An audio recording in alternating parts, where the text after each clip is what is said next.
வணக்கம் மக்களே, எல்லாரும் எப்படி இருக்கீங்க? இப்போ மில்லட்ஸில் வரகு, சாமை, திணை, குதிரைவாலி, பனிவரகு, பெருதானியத்தில் கம்பு, சோளம், ராகி இது எல்லாமே இருக்குதுன்னு எல்லாருக்கும் தெரியும். ஆனால் நம்மளில் எத்தனை பேருக்கு இதை மிக்ஸ் பண்ணக்கூடாது அப்படிங்கிறது தெரியும்? மில்லட்ஸ் பற்றி நிறைய தெரிஞ்சுக்கணும் நீங்கள் ஆசைப்பட்டீங்கன்னா எங்களை நீங்கள் தாராளமாக தொடர்பு கொள்ளலாம்.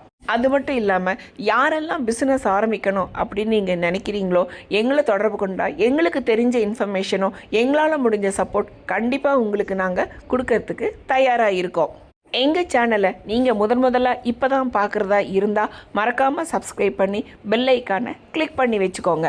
அப்போ தான் நாங்கள் போடுற வீடியோ உங்களுக்கு உடனுக்குடன் வந்து சேரும். நாங்கள் ஒரு கிட்டத்தட்ட 60 ப்ராடக்ட்டுக்கு மேலே பண்ணிக்கிட்டு இருக்கோங்க. ஒரு சின்ன அமௌண்ட்லேயே நீங்கள் எங்கள் ப்ராடக்டை வாங்கி ரீசேல் இல்லை ரீபிராண்ட் பண்ணிக்கலாம். அடுத்த வீடியோவில் சந்திக்கலாம். நன்றி, வணக்கம் மக்களே.